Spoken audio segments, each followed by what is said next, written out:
पुरी रे राज्य पुलिस महानिर्देशक जोगेश बहादुर खुरानिया पंचकर प्रथम दिन में आज श्रीमंदिर बाहर ठेलापेला स्थिति उपजिबा परे स्थितिर जांच करिसेंती डीजीपी। पंचुकर अवशिष्ट 3 दिन भक्तंकर श्रृंखलित दर्शन जनगहली नियंत्रण उभय श्रीमंदिर भितर और बाहर सुरक्षा व्यवस्था नहीं से अनुध्यान करिसेंती। पंचक प्रथम दिन में महाप्रभुंकर लक्ष्मी नारायण बेश को आज लक्षाधिक भक्त दर्शन करिसेंती। नीति बहुल पई आज रात्र पहुड़ होई न पारे। श्रद्धालु केवल सिंहद्वार दे प्रवेश करी अन्य 3 द्वार दे प्रस्थान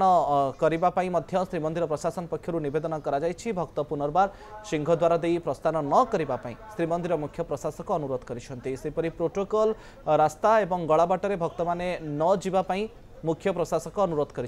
नियम मानि श्रृंखलित दर्शन करंतु भक्त। आज रविवार और पंचक प्रथम दिन जो असंभव भिड़ होइतिबा श्रीमंदिर मुख्य प्रशासक कहते।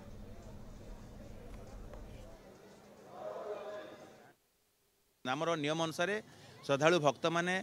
22 पाँच सिंहद्वार देखी 22 पाँच हो महाप्रभु को दर्शन करेंगे और बाकी 3 द्वार दे प्रस्थान करेंगे। सेवक मान सेवायत मान परिवार यहाँ लागू होना आम देखुचे से आसुँच जाऊँच किंतु आम देखिले जे किछि लोक एपटे भी आसुँच जो मैंने वयसाधिक व्यक्ति अच्छा आम अनुरोध करुँ आमर मजिस्ट्रेट आमर अधिकारी पुलिस अधिकारी मैंने सेठी रहीकि ताकू व्यवस्थित ढंग से करुँच। आपण मैंने देखिथे व्यवस्थित ढंग से दर्शन चली कौन से प्रकार असुविधा होना। एवं द्वितीय जिनस है आमर जो मैंने प्रोटोकॉल दर्शन में आसुँच वीआईपी दर्शन में आसमें नवेदन करूँ आपण जरिया से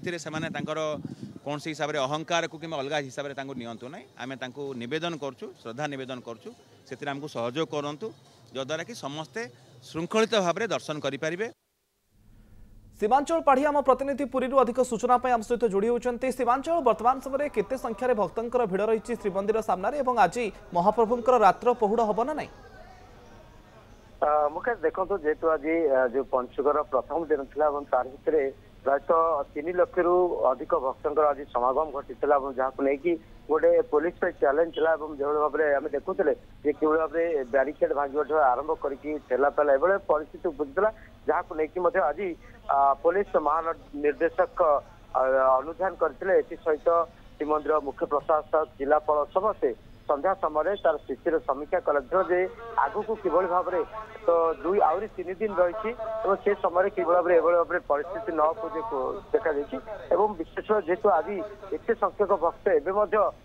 लंबा धाड़ी लगी जहाँ को लेकिन जहाँ श्रीमंदिर मुख्य प्रशासक कहवा कथा सेवायतों सहित आलोचना कर आज महाप्रभुंकर रात्र पहुड़ न हो पारे कहीं देखो पुणी आउे आसंता काली रही द्वितीय क्षय कि तृतीय रही पंचुकर तृतीय दिन रही आहरी अधिक संख्यक भक्तर समागम हम बोली आशा कर दृष्टि आज महाप्रभु श्रीमंदिर पहुड़ हम नहीं कहीं आज जेहेतु बड़ एकादशी रही महादीप और अन्य नीति जेहेतु नीति बहुल रही प्रायतः समस्त नीति सरू सरू ही प्रायतः 3:30 4टा भोर बाजिज और से कहुई आज पहुड़ न हो पारे बोली सेवायत सहित आलोचना कहीं ठिया पहुड़ कर पुणी राति 4टारू भक्तर जो सोर्स थो मंदिर को दर्शन पे दृष्टि आउ नीति केते श्रृंखलित तापर गुरुत्व देती एवं विशेष गोटे अपील कर जो प्रोटोकॉल जो श्रद्धालु मैंने आसुँच से न आसवा श्रीमंदिर प्रशासन पक्ष गोटे नवेदन करपटे जेहेतु गोटाए द्वार प्रवेश रही अन्य 3 द्वार प्रस्थान रही प्रवेश पथरे किसी श्रद्धालु जो आसुँच रोकने से नवेदन कर जहाँ होना कहीं आसंता काली किभली भाव में श्रृंखलित दर्शन हम तापर गुरुत्व दी आज सारा राति जेहेतु महाप्रभुंर पहुड़ हम नहीं भक्त आसिक सीमांचल पुलिस डीजी स्थिति जांच करने पर कौन निर्देश देते आज जो भली प्रकार ठेलापेला स्थिति उपजिला आग को जमी सबकि सुरुखुरे से कौन सब पदक्षेप देखो आज जो भाव में परिस्थिति उपजिला आसंता काली और तापर दिन और शेष में प्रायतः जो